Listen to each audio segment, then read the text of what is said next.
네, 안녕하세요. 여러분. 오랜만에 카메라를 켰습니다. 오늘은 여러분과 함께 이 예언서, 역상록이라는 예언서에 대해서 같이 이야기를 나눠보고 싶어서 카메라를 켰습니다.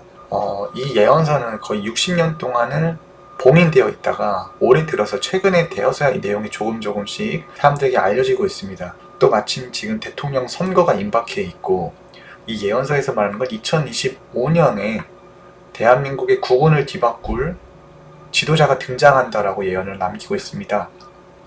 이 효봉 스님이라는 분이 적은 예언서인데, 이 스님이 워낙 그 당시에 정말 높은 적중률로 예언을 맞추셨고, 또 이 예언서는 60년간이나 봉인했다가 올해 들어서 해제되었다는 사실로 인해서 굉장히 많은 사람들이 관심을 가지고 보고 있습니다. 그래서 저도 이 영상을 보다가 보니까 야, 이거는 비디오를 켜고 이야기를 꼭 해봐야겠다는 생각이 들어서 이렇게 비디오를 켰습니다. 자, 그럼 이 예언서를 적은 효봉 스님이 어떤 분인지에 대해서 간단히 알아보면, 일제시대 때 일제시대 와세다 대학을 졸업하셨습니다. 법학부로 나오셔가지고 그 당시 일제 치하에서 한국인 최초로 판사를 역임했다고 합니다. 정말 대단한 거죠. 그 당시에 최고 엘리트들이 나오는 와세다 대학에 가서 법학부를 졸업하고 한국인 최초로 그 당시 판사를 역임했다는 사실입니다. 이 두 가지 사실만 보더라도 이분은 정말 대단한 일생을 살아오셨겠구나 라고 생각이 될 만큼 정말 화려한 과거이신데, 이런 한국인 최초로 판사를 역임했던 시절 직업에 대한 회의감을 느끼고서 이 판사직을 내려놓았다고 합니다. 그러고서 이제 왜 그랬냐면, 그 당시에 이제 독립운동을 했던 조선인에게 사형을 내려야 되는 일이 있었는데, 그 일로 인해서 자신이 직업에 대해서 많은 회한을 가지고 결국에는 이 판사라는 직업을 내려놓고 엿장수로 전국을 떠돌아다니며 그런 생활을 하셨다고 합니다. 자, 그러다가 37세에 금강산의 신계사 보문함에 속두라는 스승을 만나서 이렇게 출가를 하시게 되었다고 간단하게 이력이 나와 있습니다. 사실 이 과거만 보더라도 정말 범상치 않은 분이구나 라는 걸 알 수가 있어요. 최고의 명문대를 나와서 최고의 자리에 올랐으나 그 자리를 버리고 속세를 떠돌다가 출가를 결심하게 되었다는 거. 자, 이렇게 생활하셨던 분이 결국 한국불교 통합종단의 초대 종정으로 추대가 되면서 한국불교의 그 넘버원 자리까지 역임을 하셨다는 거죠. 자, 또 흥미로운 사실은 이분의 제자로서는 성철 스님, 타머 스님, 무소유의 법정 스님, 타머 스님은 예언으로도 굉장히 유명하셨죠. 여성 대통령이 나온다는 사실도 예언도 적중했고, 또 성철 스님의 법문 영상도 워낙 그 불교 신자분들 사이에서 많이들 익히고 있잖아요. 이런 걸출한 제자분들을 양성하셨던 게 바로 효봉 스님이라는 분입니다. 이렇게 화려하고 대단한 범상치 않은 인물임이 틀림없는 이분께서 평상시에 많은 예언을 남기셨고, 그 예언들이 정말 높은 적중률을 이뤘다고 합니다. 어떤 적중된 예언으로 어떤 것들이 있었냐면, 1940년에 일제가 물러난다라는 예언을 했는데 4년 후에 정말 그대로 일제가 폐망하게 되었고요. 또 형제가 서로 칼을 들게 된다라고 얘기하셨던 거, 정말 2년 뒤에 남북 전쟁이 일어났었고 젊은이들의 피가 거리에 흐른다라는 예언이었는데, 그게 정말 4.19 혁명을 앞서서 내다왔던 일이었다고도 이렇게 밝혀지고 있습니다. 별을 단 자들이 곧 권좌를 차지한다 라고 하셨는데, 그 뒤에 군부 세력이 이제 권력을 잡게 되었던 일들도 있었고, 30년 뒤에 돈이 사라진다 라는 예언을 하셨는데, 정말 그때 IMF가 발생해서 경제 대공황이 왔던 시절이고, 그로 인해서 나라의 숨결이 바뀐다. 또 그 IMF 당시에 우리나라의 많은 대기업들이 무너지고 외국 세력들에게 넘어가기도 하는 등 정말 싼 값에 회사들의 주식이 넘어가고 이런 일들이 있었잖아요. 이런 것들을 다 너무 정확하게 내다보셨다는 거예요.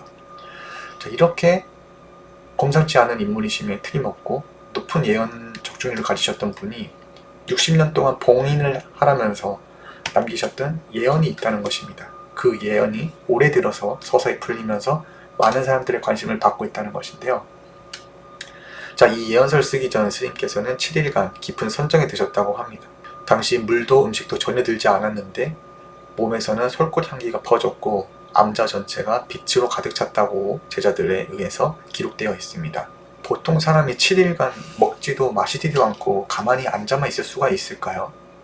불가능한 경지죠. 그러니까 정말 그만큼 많은 수행을 통해서 일반인의 범주를 벗어나신 분이다 라고 생각이 들고, 자, 그렇게 선정에 드셨다가 깨어나신 뒤 이분은 종이와 붓을 들고서 자기가 봤던 미래를 적어 내려가기 시작한다고 합니다. 그 예언서가 바로 역상록이며, 그 예언서는 33장으로 구성이 되어 있다고 합니다. 자, 그 예언서를 적으신 효봉스님은 절대 2025년까지 열어서는 안 된다라고 제자들에게 엄하게 이야기를 하셨다고 해요. 자, 정말 궁금하지 않나요? 이 예언에 어떤 내용들이 있는지. 어떤 내용을 주로 이루냐면, 자, 200년 뒤에서 이 글을 적는다라고 나와 있습니다. 이분이 200년 뒤에 미래로 이미 간 뒤에 거기에서부터 이제 그 전에 일어났던 일들을 역추적하면서 예언서를 적으셨다고 해요. 자, 2050년, 2025년이 굉장히 중요한 한 해로 나와 있다고 하는데 120년의 한이 풀리고 민족의 운명이 전환되는 해다라고 나와 있다고 합니다. 자, 이 시기에 한반도에 큰 혼란이 생기고 그 혼란 속에 새로운 질서가 나타난다고 나와 있습니다. 새로운 질서가 나타나는 것까지는 아직 모르겠지만 큰 혼란이 온다는 것은 정말 사실이죠. 지금 우리가 믿고 뽑았던 대통령이 파면을 당하게 되고 뽑을 인물 없는 대선을 갑작스럽게 2달 만에 치르게 되었고 누가 대통령이 될지 정말 모르는 상황이며 우리가 과연 투표권을 행사하더라도 이 투표가 정당하고 정말 투명하게 올바르게 투표가 될 수 있는지도 불분명한 상황이고 대한민국의 고령화, 저출산 문제라든지 자살률, 청년들 실업률 등등등 정말 지금 이 대한민국은 엄청나게 큰 혼란을 겪고 있는 것이 맞아 보입니다. 자, 하지만 이런 큰 혼란 속에서 새로운 질서가 나타난다고 예언서에 나와 있다고 하는데요. 이 새로운 질서와 함께 빛의 인도자가 등장한다고 예언을 남기셨습니다. 자, 이런 인도자가 등장한 뒤에 대한민국은 분열과 갈등을 넘어서 화합과 통합의 시대로 나아가며 한국이 세계적으로 중심국가로 부상한다라고 예언을 하셨다고 합니다. 사실 30년, 40년 전만 해도 대한민국이라는 나라를 얼마나 많은 사람들이 알았겠습니까? 거의 몰랐던 국가였는데 지금은 어때요? 전 세계의 젊은 청춘들이 다 한국의 노래를 듣고 한국의 연예인들을 좋아하고 한국의 영화, 한국 드라마들을 찾아서 보는 그런 상황에 이르렀습니다. 지금 한국 하면 전 세계 사람들 다 너무 좋아하죠. 이런 예언이 그냥 예언에서 그치는 게 아니라 실제로 대한민국의 국운이 정말 전 세계적으로 널리 명성을 떨칠 만큼 올라가고 있다는 사실이에요. 자, 이런 시기에서 민족의 정체성이 부활되고 화합과 통합을 통한 정치적 동아시아의 질서가 재편된다. 이 변화는 무력이나 강압이 아닌 진실과 정신적 성숙, 사회적 연대를 통해 이루어진다라고 예언이 되어 있다고 합니다. 또 한 가지 흥미로운 것은 일본의 자연재해와 함께 해안선이 바뀐다라고 나와 있고 2030년에는 일본의 총리가 서울 광장에서 한일 병합의 불법성을 인정하며 사과한다는 글까지 나와 있습니다. 정말 대한민국의 국운이 얼마나 오르면 일본의 총리가 서울에 와서 사과를 하는 일까지 일어날까요? 정말 흥미로운 미래가 기다리고 있다고 봐야 되겠는데, 자, 그러면 여기서 이야기하는 빛의 인도자는 어떤 사람이냐, 이제 효봉스님이 굉장히 상세하게 미래에 나타날 지도자에 대한 예언을 남기셨는데요. 그는 존재감만으로 시대를 바꾸는 인물이다. 겉으로 드러나지 않지만 그가 일으키는 변화는 사회 전체를 흔들기 시작한다 라고 나와 있습니다. 굉장한 존재감을 가졌다는 거고 겉으로는 드러나지 않는다. 언론에 보도된다거나 모든 사람들의 인정을 받고 있지는 않지만 그가 일으키는 변화가 사회 전체를 흔들기 시작한다는 것이죠. 이 대목에서 저는 어떤 생각이 들었냐면 과거에 손가락질 받고 욕 먹었던 출산수당, 노인수당 그당 다 과거의 대선에 나오셔서 나를 지금까지 이렇게 만들어준 노인들에게 최소한의 비용을 부담해준 최소한의 지원이 있어야 된다라고 이야기하시면서 노인수당 같은 것도 이야기하셨잖아요. 그 당시에 정말 허황되다고 이야기했었는데 지금은 어떻습니까? 이젠 어느 도시에서든지 애를 낳으면은 출산 장려금을 지원을 해주고 또 박근혜 정부 시절 노인들에게 노인연금을 지급하기 시작했죠. 그 시작이 다 누구였냐? 이 과거 허경영의 말이 다 현실화되고 있었다는 사실입니다. 그가 일으키는 변화가 사회 전체를 흔들고 있는 거죠. 지금 부영그룹에서는 이제 아이를 낳은 직원들에게 1억 원씩을 지급하고 있고 전 국민의 60% 이상이 출산하면 돈을 주는 게 맞다라고 동의를 하는 만큼 과거에 손가락질 받고 비난받았던 이 허경영의 공약과 정책들이 지금 와서는 사회 전체에 하나둘씩 적용이 되고 실현이 되고 있다는 사실입니다. 자, 그는 권력을 구하지 않으나 마지막에는 모든 이가 그를 따를 것이다. 권력, 돈 이런 걸 추구하지 않지만 마지막엔 모든 이가 그를 따를 것이다 라고 보이고 야, 기존의 정치 지도자 개념과는 완전히 다른 리더십을 가지고 있다라고 나옵니다. 일반인의 행보가 아니라는 거죠. 세상의 시선이 꽃을 향할 때 그는 뿌리에 물을 준다. 빛이 되어 어둠을 걷는다. 세상의 시선이 꽃을 향할 때 뭐 이런 게 있을 수 있겠네요. 과거에 저출산이 그렇게 심각하게 대두되지 않던 시절에 출산하면 돈을 줘야 된다고 주장을 하셨습니다. 그 당시는 말도 안 되는 소리라고 했지만 사실 그 당시 모든 사람들은 지금 일어나고 있는 현상만을 볼 때 이미 이분은 미래에 발생될 문제의 원인, 그 뿌리를 찾아서 그 문제를 해결하기 위한 해결책을 먼저 제시를 했었다는 거죠. 그러한 부분이 여기서 세상의 시선은 꽃을 향하고 있지만 그는 뿌리에 물을 준다는 것은 그만큼 성견지명을 가지고 앞서 내다보면서 미래를 위한 대비책과 해결책을 제시했었다는 것으로 해석이 됩니다. 자, 그는 정치인도 아니고 종교인도 아니고 군인도 아니다. 하지만 사람들의 마음을 움직이는 내면의 힘을 가졌다라고 나오는데요. 정치인이라고 하기는 좀 그렇죠. 이분은 종교인이라고만 하기에도 좀 그래요. 군인도 아니죠. 뭐 강사라고 하기도 좀 그렇죠. 뭐 연예인이라고 하기도 좀 그런데 뭐라고 정의할 수 없는 모호한 정체감을 가진 사람. 이 사람이 사람들의 마음을 움직이는 내면의 힘을 가지고서 대한민국을 이끈다라고 나와 있습니다. 또 다음을 보면 그는 권력의 중심이 아니라 오히려 권력의 그림자에서 밀려난 이다 라고 나옵니다.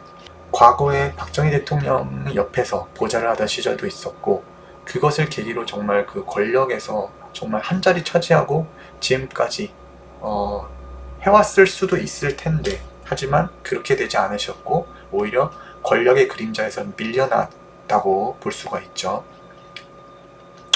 자, 여기가 굉장히 흥미로운 부분이었는데 사람들은 그를 알고 있다고 생각하지만 실제로는 전혀 알지 못한다라고 효공스님은 미래에 나타날 메시아에 대해서 이렇게 묘사를 했습니다. 야, 이 글 보면 어떤가요? 정말 여기 이분을 지칭하는 거라고 봐야 되지 않을까? 네. 모든 사람들이 그를 알고 있다고 생각합니다. 왜냐? 언론에도 많이 보도되고 다양한 사건 사고들로 인해서 많은 사람들에게 이미 그 얼굴과 이름은 잘 알려져 있어요. 그래서 모든 사람들은 이 사람을 안다고 생각하고 있지만 실제 정말 이 사람이 어떤 존재이고 어떤 것을 하고자 하는지는 사람들이 전혀 알지 못하고 있다라고 효봉스님은 묘사를 하고 있습니다. 그는 잊힌 이름이었고 상처 입은 자였지만 아이러니하게도 그 상처 때문에 세상을 치유할 수 있다라고 나옵니다. 그는 만인에게 불려지고 인정받고 있는 그런 사람이 아니라는 거죠. 또 상처 입은 자이다. 과거에 워낙 많은 사건과 사고도 있으셨고 박정희 대통령의 보좌관이나 삼성 양자 이런 것도 결국 어디서도 인정받지 않고 또 부시 대통령 취임식 거나 트럼프 대통령 맞는 것도 가짜라고 하고 세금을 많이 냈어도 뭐 사기꾼이라고 하고 뭐 정말 이분이 받았던 억울한 누명과 오해, 억측 같은 것들은 정말 셀 수가 없이 많다고 보여집니다. 그만큼 이분은 살아오면서 많은 상처를 겪으셨고 많은 힘든 시간들을 겪으셨을 텐데 아이러니하게도 그러한 상처들과 그러한 힘든 시간들이 있기 때문에 이 사람은 세상을 치유할 수 있다라고 효봉스님은 예언을 남기셨다는 것입니다. 그러니까는 뭐 좋은 집안에서 명문대학교를 나오고 엘리트 코스를 밟아서 사회의 높은 자리에 있다가 이 대한민국을 구하려고 나타나는 그런 사람은 아니라는 거죠. 힘든 시기를 지나고 상처가 많고 사람들에게 잊혀지고 권력의 그림자에서 밀려났던 사람이 결국 대한민국의 국운을 잡고 대한민국을 세계 중심 국가로 우뚝 서게 만든다라고 이효봉 스님은 예언을 하고 있습니다. 정말 흥미롭지 않나요? 네. 그는 체제의 일부가 아니다라고 나옵니다. 강증산 선생님도 그렇고 뭐 다른 예언서에서도 다 비슷한 얘기를 하죠. 이 사람은 판밖의 인물이다. 여기서는 또 체제의 일부가 아니다라고 나옵니다. 오히려 그 체제에 의해서 잊혀지고 밀려났던 자이다. 하지만 아이러니하게도 혼란의 중심에서 사람들은 그를 다시 찾게 될 것이다 라고 나와 있습니다. 자, 그러면서 효봉 스님께서 어떤 그 한 장면을 보시고서 그 장면을 묘사하셨나 봐요. 여기 보면은 역상록의 한 장면에서는 이 인물이 텅 빈 밤, 흔들리는 조명 아래에서 한 장씩 펼쳐지는 편지들과 누군가의 아픔, 분노, 희망이 적힌 그 문장들 앞에서 고개를 들지 못한 채 조용히 오래도록 울었다고 그렇게 묘사를 하고 있습니다. 그러니까 허봉스님이 본 거죠. 이 사람의 모습을. 이 사람은 어떤 모습이었냐? 텅 빈 방에서 혼자 불을 켜놓고서 한 장씩 한 장씩 힘든 사람들의 아픔, 분노, 그런 또 그 사람들의 희망이 적힌 글들을 읽으면서 혼자 조용히 오래도록 눈물을 흘리는 그런 성품과 그런 심성을 가진 인물이다라고 묘사를 하고 있는 겁니다. 이 부분을 보고서 저는 역시 뭐 이런 생각이 들었습니다. 국민배당금 같은 거, 뭐 노인수당 같은 게 그냥 뚝 하고 나온 게 아니잖아요. 정말 힘들어하는 국민들의 사정과 병들고 연로한 채 혼자 버려진 노인들의 그런 외로움, 고독함, 이 모든 것들의 그들의 아픔을 다 공감하고 그들의 슬픔을 알기에 그들을 위한 이런 공약들을 만들 수가 있었다는 것이고, 그렇기 때문에 이러한 심성을 가지고 혼자 작은 방에서 누군가의 아픔에 눈물 흘릴 줄 아는 사람이라는 표현은 정말 여기 실루엣에 보이는 이분을 뜻하는 게 아닌가라는 생각이 들었습니다. 자, 그렇고 말합니다. 효봉스님은 이 인물에 대해서 그는 이미 너희 가운데 있다. 때가 되면 운명이 그를 불러낼 것이다 라고 해요. 아까도 말했죠. 너희들이 다 알고 있지만 사실은 전혀 알고 있지 못하는 사람이다. 그는 이미 너희 가운데 있다. 이미 우리와 익숙하게 알고 있는 사람이라는 얘기예요. 이미 내가 알고 있다고 생각하는 사람이지만 사실은 사실 우리는 전혀 그 사람의 실체에 대해서 알지 못하고 있고, 그는 이미 우리 가운데 있으며 때가 되면 운명이 그를 불러낼 것이다 라고 예언을 남겼다는 겁니다. 자, 그러면서 이 사람은 언제 등장을 하냐까지도 상세하게 기간을 말씀하셨는데, 그것이 바로 2025년 6월 목성과 금성이 동쪽에서 가장 가까워지는 날 등장한다고 이야기가 되고 있습니다. 그래서 목성과 금성이 동쪽에서 가장 가까워지는 날을 검색해봤는데 챗 GPT는 이게 8월이라고 이야기를 하더라고요. 서울 기준으로. 제가 천문은 잘 몰라서 이게 6월이 될지 8월이 될지는 정확히 잘 모르겠으나 하여튼 2025년 중반기 어딘가에서 이 사람이 등장한다는 예언이라는 것입니다. 그날 이 사람이 등장하는 날 백두산에는 기이한 구름이 생기고 한라산에는 무지개가 뜬다라고 나와 있습니다. 그는 시대의 지도자이지만 스스로를 지도자라고 선언한 적이 없다. 그는 말이 아닌 행동으로, 지시가 아닌 빛으로, 이름이 아닌 영향력으로 기억될 것이다 라고 나와 있습니다. 자, 이분은 이 효봉스님이 이 미래 나타날 지도자의 얼굴까지도 보고 어떻게 생긴지까지도 상세히 묘사를 하셨다고 하는데, 이 미래 나타날 지도자는 깊고 맑은 지혜의 주름이 있는 이마와 복을 부르는 귀를 가졌다. 그리고 왼손바닥에는 태극과 북두칠성이 합쳐진 듯한 무늬가 있다라고 예언을 하였습니다. 자, 여기서 보면 깊고 맑은 지혜의 주름이 이마에 있다라고 했는데, 저는 이 부분을 보고서 여기를 말하는 거 아닌가라는 생각이 들기도 했어요. 지혜와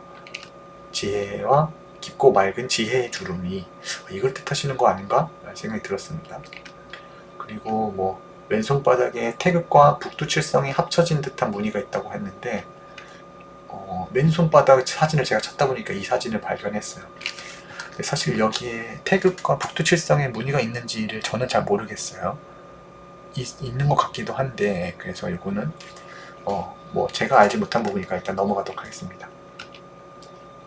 자, 그래서 이분이 등장한 뒤로 2026년부터 7년간의 기간은 우리 한민족에게 5천년 역사에서 가장 찬란한 시기라고 얘기를 하십니다. 또 서울은 세계 문화의 중심이 되고, 부산은 동북아 금융의 중심이 되고, 평양은 유라시아 무역의 관문이 되고, 백두산은 세계인의 영적 성지가 될 것이다 라고 예언을 남기셨습니다. 자, 이렇게 내가 본 빛나는 미래를 실현하기 위해서는 지금 이 순간부터 준비하고 노력해야 된다라고 효봉스님은 글을 남기셨다고 해요. 내가 아무리 좋은 미래를 보고 왔어도 지금 이 순간 우리가 그 미래를 선택하느냐 아니냐에 따라서 그 미래는 올 수도 있고 안 올 수도 있다는 것이죠.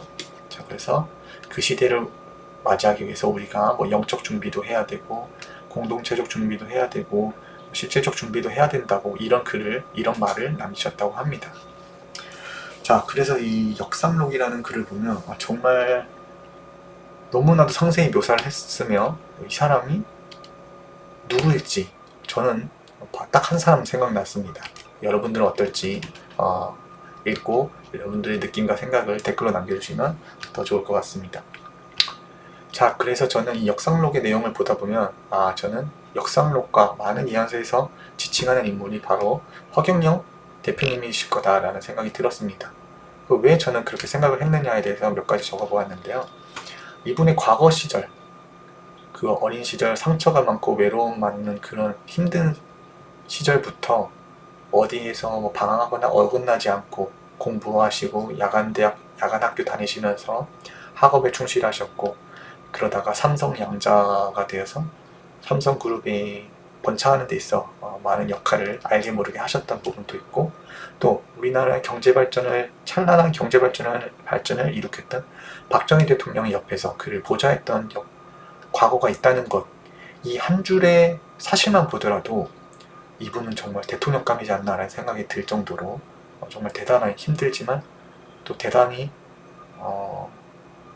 누구도 할 수 없는 그런 과거를 지내셨다는 겁니다. 자, 그리고 그 이후에도 계속 나라와 주변의 이웃을 위해 꾸준히 봉사활동도 하시고 기부활동도 하시고 정치활동도 계속 하셨죠. 자, 그리고 수많은 예언서에서 말하고 있어요. 대한민국에 하나의 지도자가 나타나서 찬란한 미래를 이룩할 것이다 라는 예언을 남기고 있습니다. 자, 그렇다면 그 인물이 나타났을 때 어떻게 뭘 해가지고 우리나라를 이렇게 뛰어난 국가로 만들 것인지에 대한 비전과 어떤 계획들이 있어야 될 텐데 제가 볼 때 그러한 한국이 뛰어난 국가로 발돋움할 수 있는 그런 계획들이 허경영의 3.3 정책 안에 다 들어있다는 것이에요. 그러니까 그냥 이 사람이 뭐 나라를 잘 살게 만든다는 게 아니라 정말 구체적으로 사회적 문제를 해결하기 위한 정책들이 굉장히 체계적으로 잘 정리돼서 이미 몇십 년 전부터 나와 있었다는 것입니다. 그것만 보더라도 정말 이 사람이겠거니 하는 생각이 드는 거죠. 자, 그리고 능력이 있어야 되지 않겠습니까? 능력. 세금 납부 1위 하셨죠. 무려 대통령 후보 선거 시절에 한국의 넷플릭스보다 많은 세금을 개인으로서 납부했던 이력이 있고 또 지금까지도 매일 수백 명이 오는 무료급식소를 운영하고 있습니다. 그리고 뭐 하늘공의 규모나 영업이익 여기에 대해서 뭐 언론에서 좀 부정적인 보도도 많지만 어쨌든 그 큰 단체를 설립하고 이거를 유지하고 이끌어간다는 건 어마어마한 능력이 필요한 일이죠. 그리고 이 단체를 이끌면서 그 누구 하나 불편이나 그러니까 뭔가 큰 문제 없이 모두를 아우르면서 이렇게 단체를 잘 이끌어 나갈 수 있다는 것 자체가 굉장히 대단한 능력을 가졌다는 걸 반증하는 거 아닌가라는 생각이 들고 또 과거에 많은 예언을 적중하셨죠. 뭐 박근혜 대통령 탄핵을 예언했고 또 최근에 윤석열 대통령이 탄핵된다는 것까지도 대통령 선거운동할 때 공공연히 사람들에게 경고를 하고 이야기를 했던 바가 있습니다. 그 당시 국민들은 그래도 정권 심판을 해야 된다라면서 무조건 윤석열을 뽑아야 된다고 다 그렇게 이야기를 했었고 그렇게 이야기를 하던 국민들이 지금 와서는 뭐죠? 윤석열 대통령 탄핵시켜야 된다라면서 정말 뭐가 뭔지 모르겠는 정말 큰 혼란이 빚어지고 있는 지금의 현상입니다. 어쨌든 그렇게 많은 예언 적중과 그리고 과거에 내놓았던 3.3 정책이 현실화되고 있죠. 뭐 출산수당 나가고 있고 뭐 연애공영제 각 시도의 뭐 자치단체에서 뭐 결혼하는 남녀들 데이트도 시켜주고 알선도 시켜주고 뭐 그런 것들도 다 시행이 되고 있고요.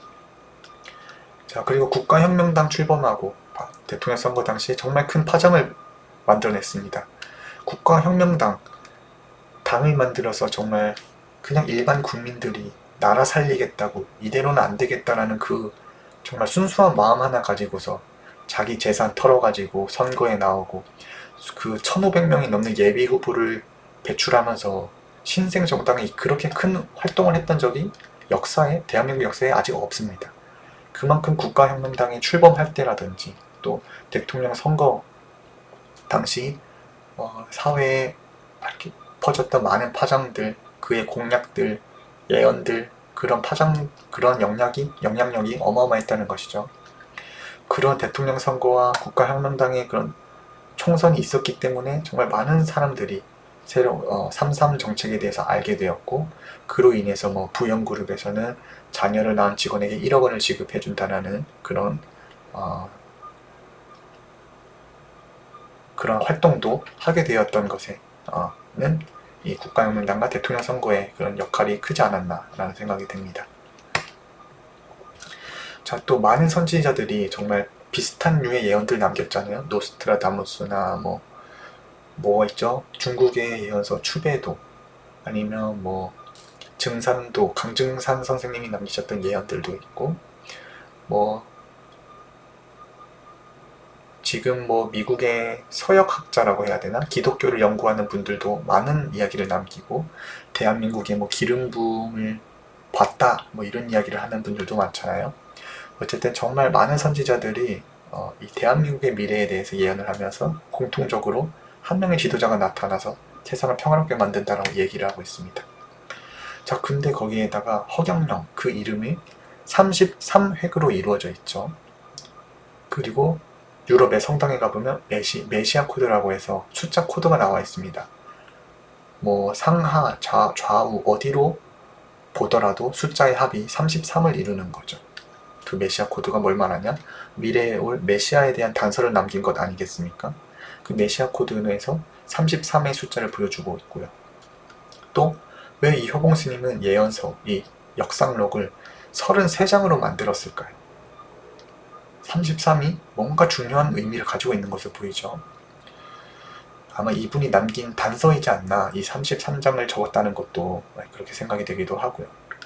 자, 예언에 부합할 만큼 이 인물은 외모적으로도 뛰어난 인물이면서 능력이 있습니다.